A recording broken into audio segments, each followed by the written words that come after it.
Olá, olá, olá, povo do INSS. Edital na pauta, todo mundo já sabe o que vai acontecer, todo mundo já tem prazos, aí bate aquele desespero inicial, tudo bem, é assim mesmo. Ah, mas tem um curso depois, vamos falar sobre isso também aqui. E o vídeo de hoje, ele vai tratar sobre redação oficial, vou dar algumas dicas importantes, mas eu vou trabalhar conceitos que vão servir para você, inclusive, vamos lá, para esse curso de formação, legal? Que terá duas questões discursivas.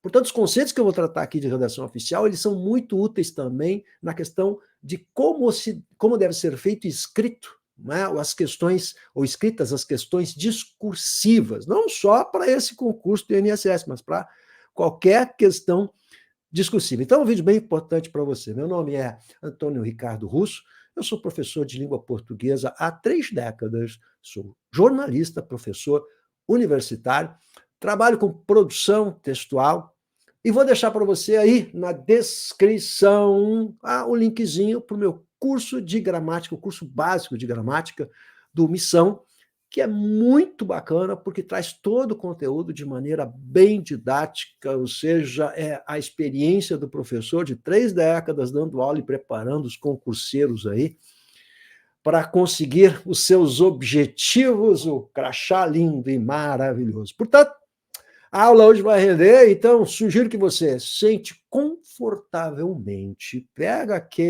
aquela almofadinha ali, bota ali embaixo para sentar, ficar mais legal, pega um copinho d'água, chocolatinho, vai te equipando aí, porque a gente vai falar de muita coisa importante hoje. Antes de entrar propriamente no assunto, que é a redação oficial, com os conceitos importantes e básicos da redação oficial, eu preciso comentar algumas coisas com você. Por quê? Porque eu sou educador, acima de tudo educador, trabalho com educação, meu negócio é ensinar, é passar conhecimento. É engraçado o professor ter que dizer isso, mas a função do professor é passar conhecimento. E sempre que eu faço vídeos, especialmente para a galera que está se preparando para o INSS, a minha preocupação é mostrar para esse povo como é que se estuda, porque esse é um dos grandes problemas dos concurseiros, né?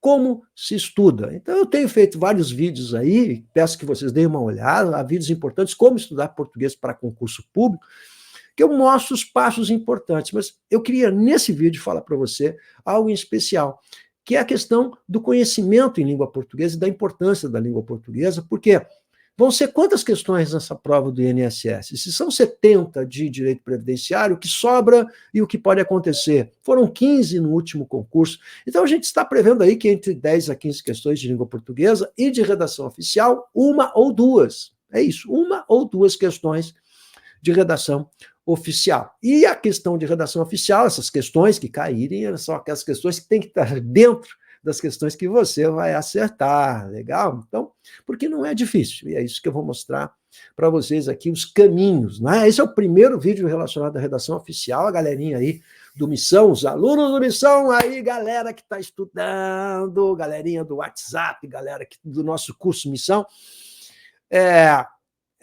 me pediu o vídeo sobre redação oficial, então é para vocês, legal?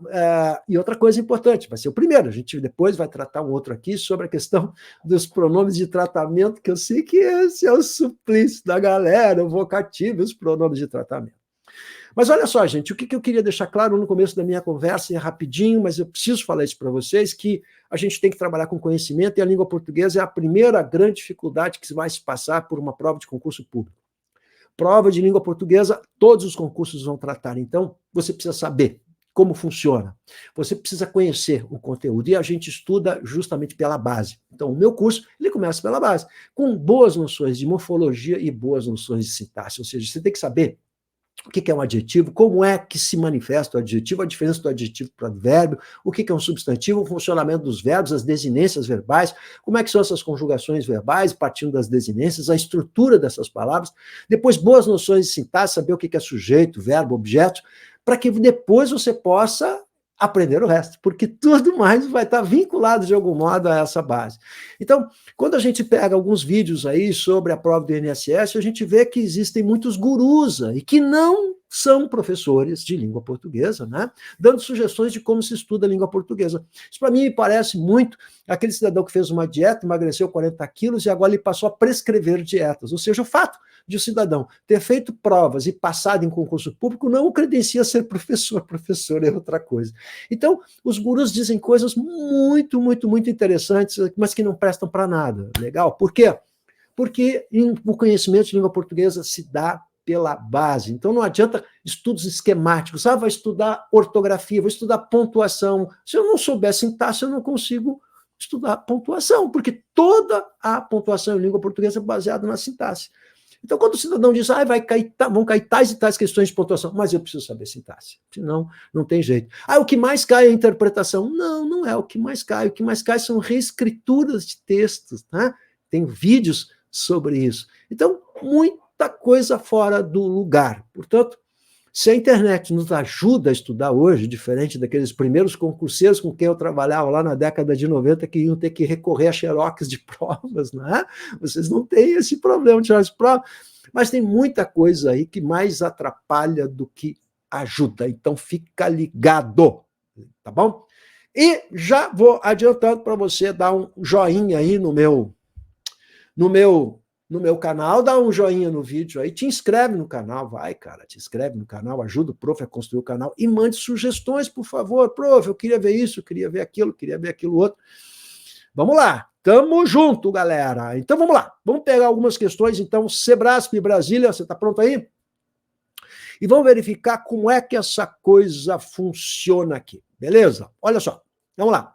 Vou pegar essa questãozinha número 1. Diz assim, considerando as orientações referentes à redação oficial, olha bem, Sebrasp, você está vendo? Julgue o seguinte, então, você sabe que é o certo e errado, né?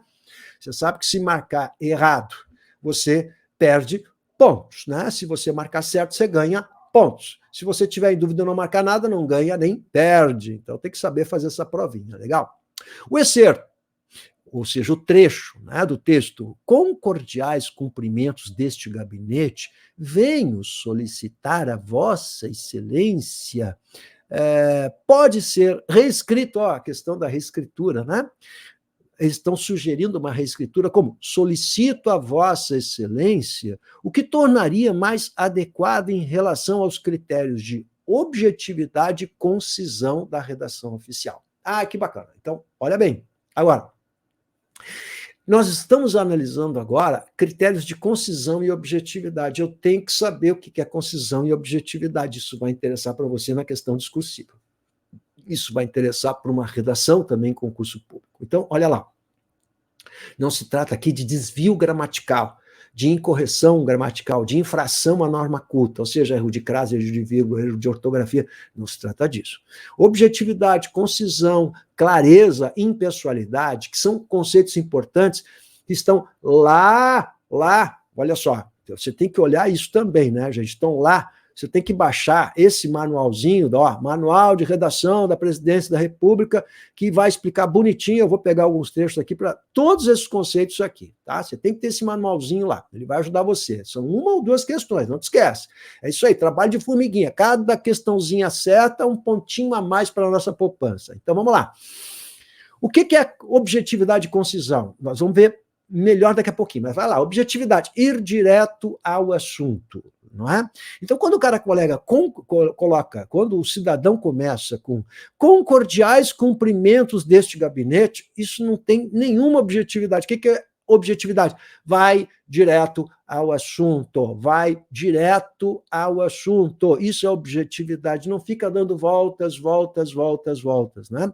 Concisão é outra coisa. Concisão é dizer muito com pouco. E isso é conceito de bom texto. Eu vou falar mais sobre isso, tá? Concisão é muito com pouco, é dar muita informação com poucas palavras. Então, é economia de palavras, não economia de ideias, mas economia de palavras. Ora, se eu coloco com cordiais cumprimentos desse gabinete, venho solicitar, se eu botar simplesmente solicita a Vossa Excelência, a informação está preservada. O que melhorou? Economizou, tirou excessos. Isso é concisão. Ou seja, fui direto ao ponto e tirei aquilo que estava sobrando, que não prestava para nada. Firulas, firulas, tá bom? Então, o que a gente marcou ali? Marcou certo, né? Ó, um ponto a mais para nós! Tô vendo um crachá ali na virada da esquina. Vamos lá, vamos continuar com o mesmo conceito. Agora lá, concisão e clareza. Já entra outro conceito agora que é clareza, tá? Você está vendo que eu estou trabalhando conceitos, pessoas? Então vamos lá. Olha, concisão, a capacidade, vou repetir, de dar muita informação com poucas palavras. Esses conceitos, são conceitos, deixe-me explicar isso melhor. Esses conceitos são tirados do texto jornalístico, hein? E eles foram se sedimentando, foram ficando cada vez mais maduros ao longo do tempo, ou seja, o conceito hoje de um bom texto está ligado ao texto jornalístico, concisão, clareza, objetividade, esse é o texto jornalístico, legal? Então, o que é clareza? É não provocar ambiguidade, é ser claro e ser claro naquilo que se fala, a pessoa ser entendido. É isso que o jornalismo busca, né? Então, clareza, né? E concisão, já vimos, dizer muito com pouco, né? Com concisão e clareza, a lacuna do texto deve ser preenchida com: vimos pelo presente solicitar, e aí a continuidade do seu comparecimento no prazo, ou solicitamos seu comparecimento, vimos solicitar humildemente, gente, olha só, nenhuma objetividade, para que esse humildemente, né? Pelo presente solicitamos, para que pelo presente? Só pode ser pelo presente. Isso é objetividade, né? Solicitamos com a presente, para que esse com a presente? Só pode ser pelo instrumento que está ali, legal? É mais ou menos... Deixa eu explicar de outra maneira. O cidadão que quer vender o Fusca dele, sabe o Fusca velho que ele quer vender? Aí ele bota uma plaquinha de vende-se este automóvel. Ora, gente, o que ele vai vender? Só pode ser o automóvel. Se ele botar vende-se, todo mundo sabe o que ele quer fazer, que é o automóvel. Então, este automóvel é totalmente dispensável, legal? Está sobrando. Portanto, qual é a forma mais enxuta que preserva a ideia? Solicitamos seu comparecimento. É só isso. Solicitamos. É a forma mais enxuta. Então, quando falar em concisão, é a forma mais enxuta, mais simples. Gente, portanto, escrever bem, olha só, o conceito de escrever bem é com simplicidade, concisão e clareza, e não com palavras sobrando, que é o oposto da concisão. Qual é o oposto da concisão? Prolixidade. Ora, o que é uma pessoa prolixa? Aquela que fala pelos cotovelos. É a que fala pelos cotovelos, ou seja, fala muito, mas diz pouco. Então vamos para o manual, vamos melhorar isso agora aqui, ó. Vamos lá. Você está pronto aí? Ó, o que diz o Manual de Redação e Estilo da Presidência da República de 2018, terceira edição, governo Michel Temer. Legal? Essa aí é a última edição. A concisão, ela é que vale, é essa que vale. A concisão é antes uma qualidade do que uma característica do texto oficial. Então, concisão está relacionada ao texto oficial. E é uma qualidade. Não é? Conciso é o texto que consegue transmitir o máximo de informações, não foi o que eu falei, ó, com o mínimo de palavras. Então, o pouco é muito. É isso, legal? Isso serve também para a redação. E isso serve muito, meu querido, para as questões discursivas que você vai fazer, porque o seu conceito de qualidade textual não era esse, não. É aquele papo, eu conheço o aluno, eu dou aula para a galerinha do direito, do jornalismo na graduação, e eles acham que respostas discursivas tem que enrolar, professor, tem que encher linguiça. Negativo, é o contrário disso. É objetividade, clareza, concisão, dizer muito com pouco. Então, as suas questões discursivas, você tem que ser objetivo, entrar direto no assunto para dar informação, não vai ficar enrolando, porque o cara que vai corrigir não quer enrolação, e, ao mesmo tempo, além da objetivo, trazer informação no mais enxuto possível, não é? É isso que a gente tem que pensar. Então, e isso vale também para os alunos do direito aí, porque no direito o conceito da qualidade textual é justamente achar que um bom texto é aquele texto com muitas palavras complicadas, difíceis de serem entendidas, portanto não tem clareza, períodos muito longos, laudatórios, não é? E que, na verdade, o advogado quer mostrar ilustração, quer mostrar cultura e quer mostrar conhecimento, que muitas vezes ele não tem. Então, pseudocultura, pseudoconhecimento, legal? Então, é dizer muito com pouco, Isso é um bom negócio. Simplicidade é um bom negócio. Não adianta você querer colocar uma palavra difícil, e você fazia isso na redação no colégio, que eu sei, eu conheço.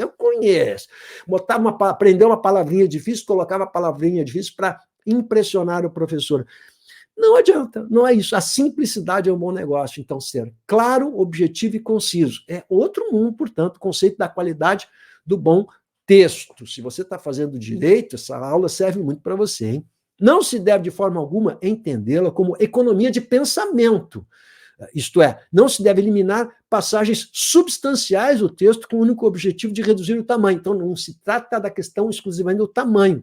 Eu preservo a informação, reduzindo o tamanho naquele mínimo essencial. É assim que é, essa é a concisão. Trata-se exclusivamente de excluir palavras inúteis, redundâncias e passagens que nada acrescentam ao que já foi dito. É isso, né? Economia. Vou dar um exemplo lá da minha área do jornalismo, né? Que é muito comum você pegar o cidadão, o jornalista, de modo geral, isso vai encontrar em todos os veículos de comunicação, ele coloca assim, ó, o fulano, uma partida de futebol, né? O fulano fez sua estreia. Isso não é mágico, gente, ó. Fez sua estreia. Você tem o verbo fazer completamente desnecessário. Ó, sua estreia, ele só pode ter feito a estreia dele, não vai ter feito a minha. Então, o fulano estreou. Pronto, você diz tudo na toda a informação com duas palavras. Fulano estreou. Agora, fez sua estreia. Quantas palavras eu usei aí? Legal? Então, olha como é importante essa questão da concisão. E a concisão é uma arte que a gente pratica. Tem que ter prática. Questões discursivas. Se não praticar, não vai rolar. Vai por mim. Na hora eu vejo. Brasileiro é bom nisso, improviso. Na hora eu dou um jeito. Detalhes irrelevantes são dispensáveis. O texto deve evitar caracterizações e comentários supérfluos, adjetivos e advérbios inúteis, subordinação excessiva, seguir um exemplo de período mal construído, eles dão um exemplo aí de um prolixo, né? Então, isso está lá no manualzinho, no manual da Presidência da República. Então, palavras desnecessárias, adjetivos, né? Porque o adjetivo ele dá o colorido para o texto, mas ele não é substancial na informação. A gente aprende que a substância está no substantivo, né? Ele é que é o mais relevante, legal? Mas não é economia de pensamento. Isso tem que ficar claro aí para você, tá? Então, vamos lá. Vamos para outra etapa, então já sabemos o que é objetividade, concisão. Vamos ver os outros conceitos, então. Bom, sobre conceitos ainda, agora, isso aqui vai ser importante porque são questões que vão cair na prova objetiva, você precisa estar ligado a isso, mas a gente vai ligar isso com a redação oficial, você quer ver? Olha lá. O emprego de parônimos. Bom, se eu não sei o que é um parônimo, aí não vai rolar, né? Enquanto recurso de substituição lexical. O que é isso, meu Deus? Contribui para... É conceito. Então não adianta você querer ficar... mas o guru aí da internet disse que nas últimas provas pegou os tipos de questões de língua portuguesa que caem nas últimas provas. Então, mas se o cara não souber conceitos, não adianta, gente. Tem que saber o que é um parônimo e o que é substituição lexical. Se ele comprou meu curso lá no Missão, ele vai saber. Contribui para minimizar, sem prejuízos semânticos, já explico, a repetição excessiva de palavras ao longo do texto, a qual, além de demonstrar pobreza vocabular, torna a redação cansativa para o leitor. O aluno vai intuir mais ou menos, mas ele não entendeu muito bem. Então, por quê? Porque tem a dificuldade conceitual, né? Olha só. Quando a gente fala de substituição lexical, substituição de palavras ou expressões. Ora, quando a gente substitui uma palavra por outras palavras, a gente dá conta de algo chamado coesão textual, que é um critério de bom texto, e é importante lá também, na questão discursiva, né? Se você está discutindo um assunto X qualquer, vamos imaginar que você esteja tratando da questão da inflação, por exemplo, né? Como é que você pode substituir a palavra inflação? Por que palavras eu posso substituir a palavra inflação para não repetir a palavra inflação? Porque senão essa repetição vai se tornar excessiva ao longo do texto. Então, o assunto que está sendo tratado aqui é coesão, mais especificamente como eu substituo palavras ou expressões. Então, sem prejuízos semânticos, ou seja, sem prejuízo do significado. Legal? Então, que ferramentas eu posso usar para fazer substituição lexical, coesão textual, substituir palavras ou expressões que já foram empregadas no texto? Muito bem. E aqui ele fala em parônimos. Ora, o que são os parônimos? Então, vamos lá, gente. Isso aí, para quem está fazendo o meu curso, ó, rapidinho para ajudar você. Homônimo, parônimo, sinônimo e hiperônimo são conceitos. Eu preciso saber o que é. Você vai fazer prova Sebrae Brasileiro, tem que saber. Porque isso está dentro, por exemplo, da coesão textual. Pode aparecer como coesão textual, que é uma questão que absoluta convicção estará, sim, nessa prova. Tem que cair questões de coesão textual. E isso vai interessar para você também nas questões discursivas, nas duas que você vai ter de fazer. Como se substituem palavras, né? Então, vejamos, que técnicas são essas? Né? O que são os parônimos? Em primeiro lugar, os parônimos, como diz o próprio nome, são palavras próximas, ou seja, são palavras parecidas, semelhantes. Por isso, parônimos, elas não são palavras idênticas. Palavras idênticas são os homônimos, por isso homo, que é o mesmo nome. Então, os homônimos é que são palavras idênticas. Os parônimos são palavras próximas. Então, vejamos um exemplo. Vamos pegar um exemplo clássico. A palavra porquê, que é uma desgraça na sua vida, eu sei, né? Porque junto, porque separado, porque com acento, porque sem acento, que inferno. Porquê, gente, ele é grafado de diversas maneiras. Tem 4 formas de grafar o porquê: separado, junto, com acento, sem acento.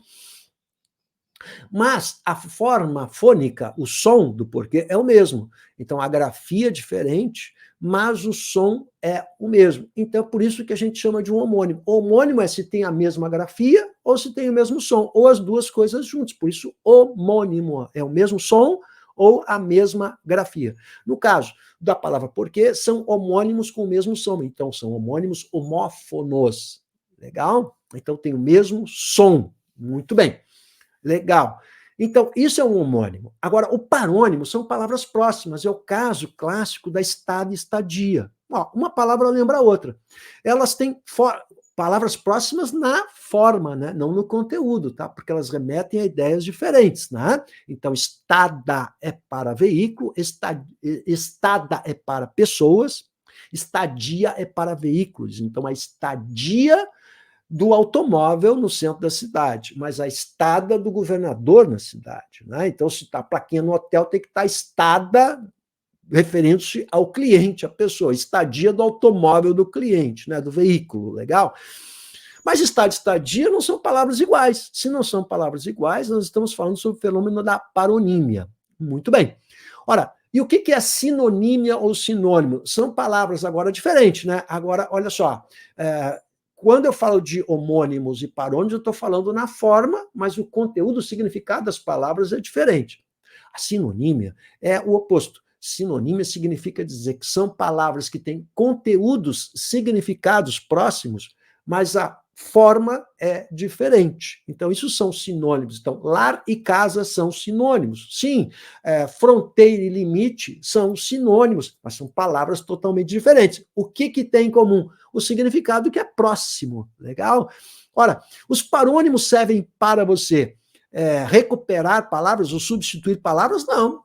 Você pode ter os sinônimos como recuperar, ou, agora sim, os hiperônimos e os hipônimos. E agora, professor, está tudo lá no meu curso, é a questão conceitual, então tem que saber conceito, gente, não adianta decorar fórmula, senão você vai ficar fazendo curso de português, mais curso de português, vai ficar caro. É uma vez só e bem feito, que aí você entende, depois você vai aprimorando por meio de exercícios, mas você tem que ter a base com uma boa assistência, o professor ajudando você nesses estudos aí. Então, vamos lá. O que seria eu falei da palavra inflação. Então, vamos pegar o caso do jornalista que está escrevendo inflação, ele vai buscar um sinônimo de inflação. Puxa, não tem um sinônimo de inflação. Então, o que eu vou apelar? A uma palavra mais genérica. A palavra problema, assunto. Esse problema, esse assunto. Qual é o assunto? Se eu já falei inflação, o assunto só pode ser inflação. Mas qual a relação semântica que existe entre inflação e problema, ou inflação e assunto? Uma relação de que a palavra inflação é uma palavra menor, uma palavra, portanto, mais particular, enquanto problema e assunto são palavras gigantescas, legal? Então, são hiperônimos, hiper grande, ó. Então, hiperônimo é uma palavra mais ampla, que pode retomar uma palavra mais específica, que nós vamos chamar de hipônimos, a mais específica, legal? Então, inflação é um hipônimo e problema é um hiperônimo. Essa técnica de substituição lexical é extremamente eficiente, essa dica serve para a questão discursiva para você aí.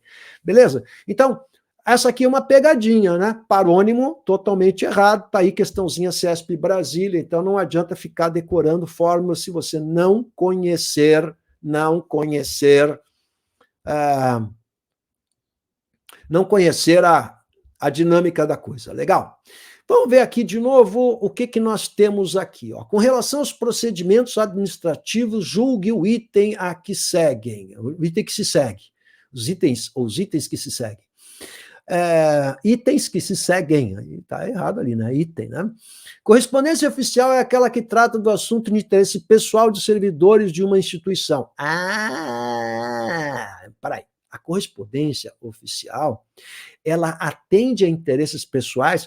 Bom, mas aí o princípio da impessoalidade. O que é o princípio da impessoalidade? Serve para o interesse geral e nunca um interesse específico. Nunca você vai fazer uma correspondência oficial para atender a um interesse seu, e sim o interesse da comunidade, das pessoas, do interesse geral. Então, essa está errada. O que está certo? A respeito da redação de expedientes ou redação oficial, julgue o item a seguir, a redação oficial deve atender sempre a interesses gerais, interesse geral dos cidadãos, ou interesses gerais dos cidadãos. Legal? Então, essa é a resposta correta, o interesse geral, nunca o interesse pessoal, porque isso dá conta, então, da impessoalidade da redação oficial, que é outro conceito legal para a gente aprender. Essa é uma questãozinha que a gente tem que... Essa aqui tá facinha, hein? Essa aqui tá... É um pontinho, ganha um pontinho a mais, já tô vendo o crachá na esquina.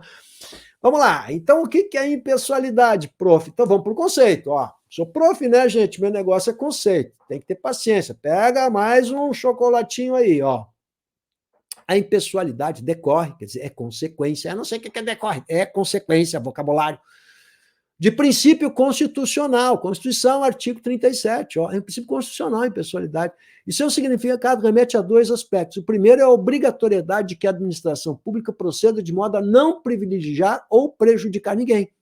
De que o seu norte, né, olha a linguagem metafórica, né, norte no sentido de caminho correto, seja sempre o interesse público. Então, pensa que sempre a impessoalidade é o interesse público, nunca o interesse particular. Né? E segundo, a abstração da pessoalidade dos atos administrativos. Eu gostei dessa expressão, né? A abstração da pessoalidade, quer dizer, você abstrai totalmente a pessoalidade, apesar de ter sido uma pessoa que escreveu aquele texto. Né? Pois, apesar de a ação administrativa ser exercida por intermédio de seus servidores, claro, tem que ser, né? O servidor que escreveu aquele documento. É resultado tão somente da vontade estatal, vontade do Estado. Ele, portanto, quem está escrevendo, ele está escrevendo a mando da vontade do Estado. A redação oficial é elaborada sempre em nome do serviço público e sempre em atendimento ao interesse geral. Olha que bom frisar isso aqui, interesse geral dos cidadãos.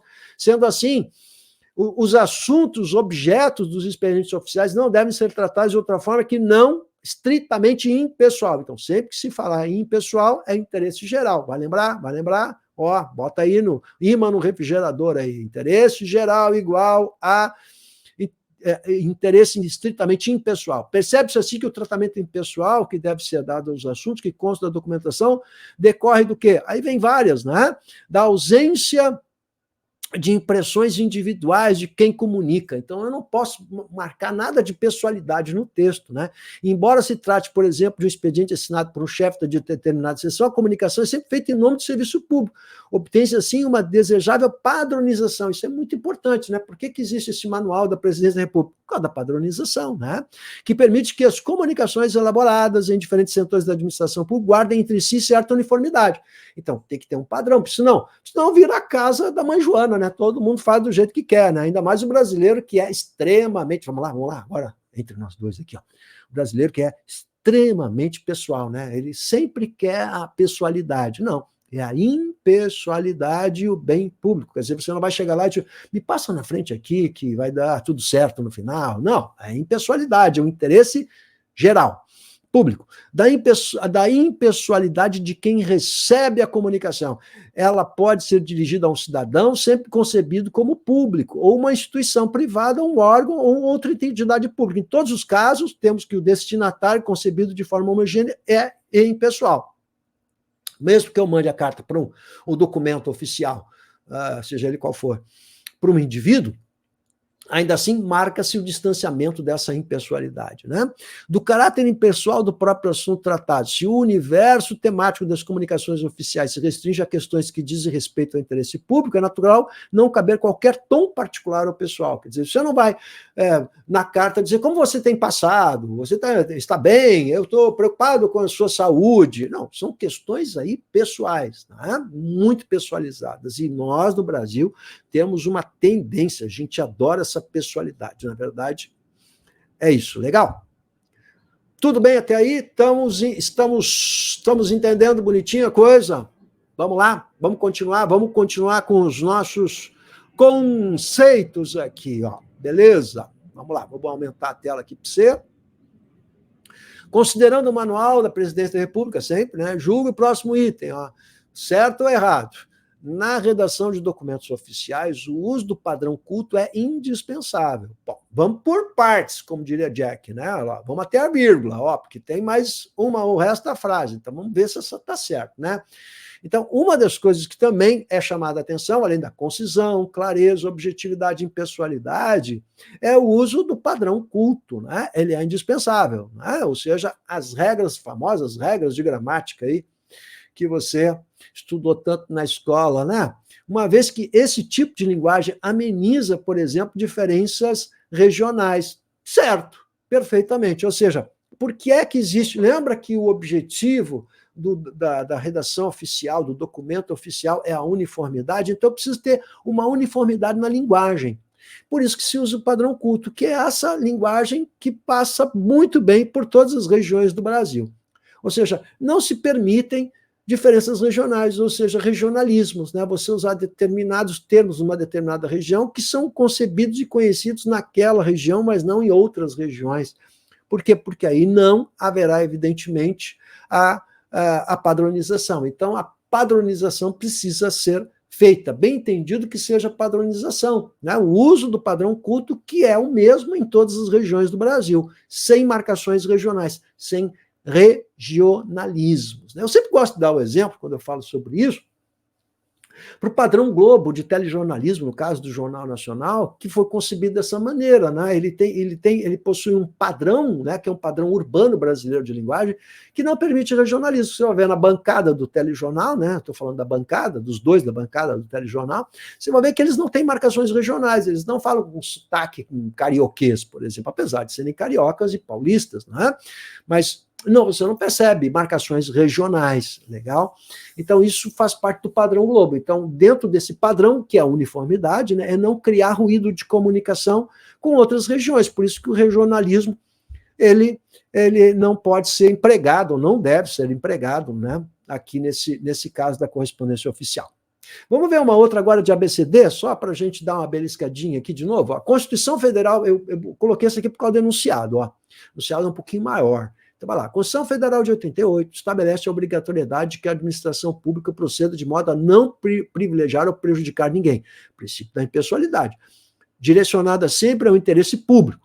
Aí, impessoalidade. Embora a ação administrativa seja exercida por intermédio de seus servidores, ela é resultado tão somente da vontade estatal. Exato, é o que está lá no manual, né? De acordo com o manual da Presidência da República, o atributo das redações oficiais do que diz respeito ao atendimento dessa previsão constitucional é clareza, impessoalidade, objetividade e coerência. Então, de novo, lembra? Ó, ação administrativa, vontade estatal, não prejudicar ou privilegiar ninguém. Ora, nós estamos conversando com o quê? Com a clareza? Não, clareza é outra coisa. Clareza é ser entendido. Né? Impessoalidade é o nosso caso agora aqui, né? Não privilegiar, letra B, não privilegiar ou prejudicar ninguém, vontade estatal, impessoalidade, objetividade, direto ao ponto, e coerência é você ser coerente, é não dizer coisas que contradigam naquilo que já foi dito por você. Esse é o princípio da coerência, né? Não se contradizer. Ser coerente é não se contradizer. Então, resposta correta, impessoalidade, essa também estava facinha, não estava? Beleza? Muito bem. Vamos tentar mais uma agora aí, olha lá. A redação oficial é a maneira pela qual o poder público redige comunicações oficiais, vamos devagar, e atos normativos. Sim, é o padrão usado. Redação oficial são os instrumentos de comunicação oficial. Dentre os atributos da redação oficial, temos a concisão. Ah, viu? Tem que saber o conceito. Que se caracteriza por imprimir ao texto oficial o quê? Então, o que você marcaria? Vamos ver. É um pensa que é um pontinho. Escolha de expressão ou palavra que não confira duplo sentido ao texto. Correta pontuação. Transmissão do máximo de informações com o mínimo de palavras. A uniformidade do tempo verbal em todo o texto oficial. Então, vejamos aqui. Vamos um por cada. Olha lá. A escolha da expressão ou palavra que não confira duplo sentido. Se a gente está falando de duplo sentido, a gente está falando de ambiguidade, né? Mais de um significado. E a ambiguidade, mais de um significado, isso dá conta da clareza. Então, isso aqui, a alternativa A, dá conta da clareza. Vamos pegar a alternativa B. Pontuação dá conta da norma culta, desvio da norma culta, correção, infração, normas cultas. É a questão do padrão gramatical, não é? E não tem absolutamente nada a ver com concisão. Concisão é outro conceito. Eu posso escrever um texto prolixo, que não é conciso, sem nenhuma infração à norma culta. Então, uma coisa é concisão, clareza, objetividade e pessoalidade, não tem nada a ver com desvio gramatical. Eu posso escrever uma coisa sem concisão, sem erros. Né? Então, não posso confundir as coisas. Uniformidade do tempo verbal, também isso é uma atribuição da norma culta, né? Então, também é desvio gramatical norma culta. Então, a transmissão do máximo de informações no mínimo de palavras. Você não vai esquecer. Ser conciso é falar muito com pouco. Né? O oposto disso, o antônimo disso, prolixo, prolixidade. Beleza? Muito bem. Ó, você viu que é mais fácil? Ó. E eu vou enfatizar aqui que isso vai ser importante também lá nas questões discursivas do curso que você vai fazer. Tudo isso aqui serve para esse curso aí, né? Você escrever com períodos curtos, por isso 1,5 linha, bota um ponto, respira. Por quê? Porque isso dá clareza para o texto, além de ficar mais fácil a pontuação. Ir direto ao ponto, objetividade. Então, responda a pergunta que foi feita e não fica na enrolação. É isso? Legal? Com base no Manual de Redação da Presidência da República, julgue a formalidade e a precisão da redação oficial dependem do uso correto da norma padrão da língua portuguesa, ainda que isso implique falta de clareza. Opa, pera lá. Primeira parte, vamos de novo por partes, né? Tem 2 partes aqui. Formalidade, precisão e norma culta. Claro, tudo isso está dentro do pacote, né? Eu tenho que escrever dentro da formalidade, da norma culta, tem que ser preciso. Sim, ainda que isso implique falta de clareza, não, errado, a segunda parte é pegadinha. Por quê? Porque tem que ter clareza, são 2 coisas separadas, tem que ser preciso, formal, norma culta, claro, conciso, objetivo e impessoal. Tudo isso é um pacote, não é? Aqui ele está excluindo a clareza, né? Então, totalmente errada essa afirmação, também estava fácil, né? Sebrasp também estava facinha, beleza? Muito bem, galera. Então, ó, antes que você vá embora, deixa o like. Antes que você vá embora, te inscreve no canal para a gente aí poder trazer mais vídeos para vocês. Tragam as sugestões de vocês aí, se vocês curtiram mais sugestões sobre isso. Estou preparando um novo vídeo sobre redação oficial. Fica ligado, porque é muito importante a forma como você estuda e essa é a minha preocupação. Tamo junto!